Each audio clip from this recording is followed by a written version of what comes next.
Olá, seja bem-vindo, seja bem-vinda ao nosso canal, ao nosso espaço de encontro. E é sempre uma alegria muito grande poder contar com a tua presença, com a tua participação e também o teu carinho, que eu sei que é garantido aqui junto comigo. Pensando no que eu poderia falar, pensando no momento atual que a gente vive, me vem ao coração um pensamento. De que maneira eu posso contribuir com o mundo que eu vivo através da minha fé? É uma grande preocupação que eu tenho pessoalmente, como cristão, como um homem de fé, como um religioso, como um padre da Igreja Católica. Eu sempre me pergunto de que maneira eu estou contribuindo com o mundo. Mais do que isso, de que maneira a minha fé me faz contribuir com o mundo. Eu penso que é um ponto de partida muito importante para a gente levar adiante a nossa caminhada como pessoas crentes, como seguidores de Jesus. Porque a nossa fé, a nossa experiência com o sagrado, ela precisa muito de um testemunho que seja coerente com aquilo que nós professamos e falamos. Porque senão nós corremos o risco de dar um recado mal dado e limitado. Podemos cair numa contradição profunda de ter um discurso cristão, perfeito, impecável, de ter um estudo aprofundado da Escritura, de conhecer as tradições, os textos dos papas, da tradição da Igreja, mas ter uma postura totalmente contrária aos ensinamentos de Jesus. Então a gente pode falar muito de Deus, a gente pode falar muito de religião, mas a gente pode agir da pior maneira possível. Isso eu sempre digo, tem vídeos meus aqui no canal em que eu falo disso. Mas de que maneira você sente que a sua fé te faz olhar e contribuir para o mundo de uma maneira diferenciada? Em que âmbitos da vida, da sociedade, do mundo, você sente que a tua fé contribui? Eu não digo num sentido individual. Por exemplo, eu posso te fazer essa pergunta e você falar, eu fico mais calmo quando eu rezo, eu fico mais tranquilo, eu sinto paz, eu sinto que em casa fica mais leve. Ótimo, ótimo sinal. Mas eu digo em que a nossa fé assumida, professa, contribui com a sociedade, com o meio. De que maneira aquilo que eu rezo vai refletir na vida concreta do dia a dia. De que maneira a minha vida espiritual vai contribuir para que o mundo tenha menos injustiça? De que maneira a minha vida espiritual vai contribuir para que os preconceitos, todos eles, de diversas maneiras e expressões, que eles diminuam? De que maneira a minha fé vai contribuir para que os mais jovens se sintam amados e amparados por Deus, que é Pai, que é amor? Ou será que eu prego um Deus que castiga, que é punitivo, que condena, e que aquele que é jovem, que de repente tem uma dificuldade com o linguajar nosso religioso, não gosta, não se identifica, não compreende, fala, até mesmo critica?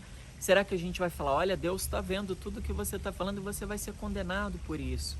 De que maneira a nossa presença cristã faz a diferença por onde a gente passa? Nossa, Frei, eu nunca tinha parado para pensar nisso. Pois é, eu penso que para crescer na fé a gente precisa rever a nossa caminhada e criar estratégias de mudança para que tenha sentido a nossa existência. Um cristão que não busca comportamentos, atitudes coerentes com aquilo que se reza, se torna realmente um cristão limitado, incompleto. Porque para estarmos completos diante de Deus e diante dos nossos irmãos, e afinal de contas o maior ensinamento de Jesus é esse, ame ao seu próximo como a ti mesmo, ame a Deus. Então esses dois pilares, construídos em cima do mesmo sentimento do amor comprometido, eles vão estar totalmente machucados, feridos, se a minha prática cristã ela não me leva ao encontro com o próximo. Bom, eu vou rezar para que eu me afaste mais das pessoas e eu não me misture com quem peca. Nossa, aquelas pessoas, elas são tão pecadoras, elas não vêm na igreja, como que elas conseguem viver sem Deus? Então eu penso que a partir da transformação desse olhar, de que aquele que não está no mesmo lugar que eu não presta, ou é mau, ou é vilão, ou é antagonista, ou é anticristo, ou é do demônio.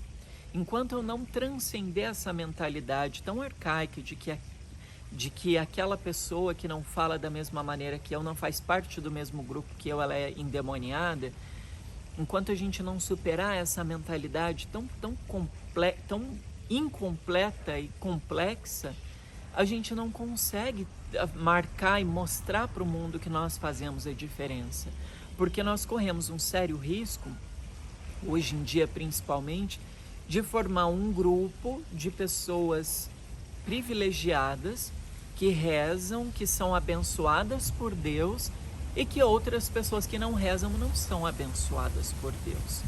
Né? Nesse período de pandemia, eu tenho pessoas próximas a mim que falaram em muitos momentos: não, eu vou rezar e eu sei que Deus vai olhar por mim. Tem gente que usa essa expressão: Deus vai fazer valer a minha fé. Eu sei que eu rezo, eu sou uma pessoa comprometida, Deus tem um plano para mim, eu não vou morrer. Eu sempre recusei esse pensamento. Eu sei que quem diz não fala por mal, porém, imagine você, se uma pessoa sofre com a Covid, né? Alguém que você gosta, que você ama, e acaba partindo. Imagine para esse familiar ouvir de alguém que frequenta uma igreja, uma religião, de que ela não morreu porque ela é abençoada por Deus. Talvez aquela pessoa que escute isso, se ela não tiver compreensão e maturidade, talvez ela pense: meu Deus, será que essa pessoa morreu porque ela não tinha as bênçãos de Deus? Então veja como a gente precisa trabalhar a nossa atitude, nosso comportamento, para que o nosso discurso não destoe daquilo que Jesus ensina. E a gente corre um risco muito grande de ter atitudes diferentes, que destoam justamente dos ensinamentos de Jesus. Jesus, ele não fala, ele não fica pregando. Jesus, ele dá atitudes, ele demonstra atitudes, ele pratica o que ele fala. E a gente corre o risco de não ser assim. A gente corre o risco de justamente fazer o contrário dos ensinamentos dele. E isso é uma realidade muito concreta para nós. A gente pode falar de Deus, ter uma camiseta de Deus, de Jesus, ter uma imagem bonita, fazer peregrinação, levar imagens da capela, daquela santa que eu tenho devoção, para levar na casa das pessoas, para rezar para todo mundo, me tornar um referencial dentro da minha cidade, do meu microcosmo, mas ser uma pessoa preconceituosa, que julga, racista, enfim, e tantas outras coisas ruins que isso pode acarretar. Então preste bem atenção, de que maneira, eu volto para a pergunta que eu fiz no início, de que maneira a minha fé, o meu professar a fé, contribui com o meio em que eu vivo. Será que a minha fé está me fazendo ser o juiz do meu bairro, da minha rua, da minha igreja? Eu conheço o pecado da Dona Maria, eu conheço o pecado do seu José, eu conheço o pecado daquela pessoa, e eu acabo não tendo uma prática de mudança interior. Eu estou sempre olhando para fora, atento ao erro, divulgando. E hoje em dia, com rede social, não é? A gente se sente no direito de entrar na página das pessoas que a gente não se identifica, atacá-las, julgá-las, disseminar ódio, falar palavrão até mesmo, né? Eu já vi muitos palavrões, pessoas xingando de palavrão. Então, assim, é muito triste perceber que a gente usa a nossa inteligência para algo ruim. Não é ruim discordar ou não compreender. Todos nós somos ilimitados. Talvez você me escute falar e você não concorde, não goste, não se identifique. E isso é muito bom. Você está aqui, não sei quantos minutos tem esse vídeo, você já está nesse tempo todo parado para me ouvir. Que legal, que interessante.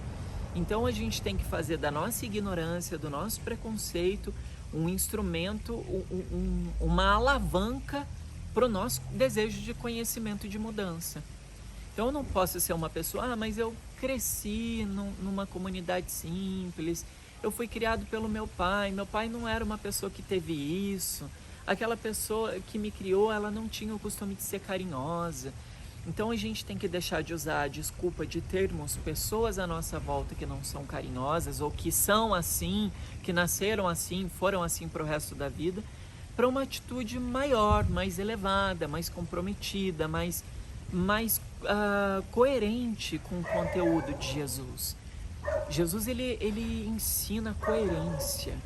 Ele é coerente, ele vem de uma cidade de pessoas pagãs, de um vilarejo simples, dando visibilidade para as mulheres, ouvindo as mulheres, aprendendo com um grupo de mulheres muito sábias, muito fortes.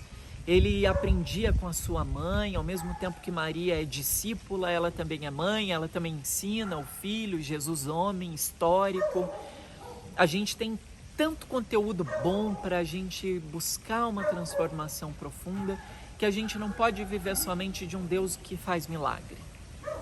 Eu reluto sempre em falar de um Deus que faz milagre, porque a gente cai no perigo de se afastar da nossa missão aqui na Terra, de ser só uma pessoa que busca milagre o tempo todo. Sabe aquele filho mimado que quer sempre o melhor? Mãe, eu quero o tênis melhor. Mãe, eu quero aquela roupa melhor. Mãe, eu quero ter a roupa melhor que o do meu amigo. Mãe, meu amigo não tem isso. Então a gente tem que evoluir, sabe? Transcender essa mentalidade exclusivista de que a gente é melhor do que alguém. Não, a gente não é melhor do que ninguém. Como também ninguém é pior do que nós, né? Então vamos buscar a coerência da nossa fé e a prática daquilo que a gente professa.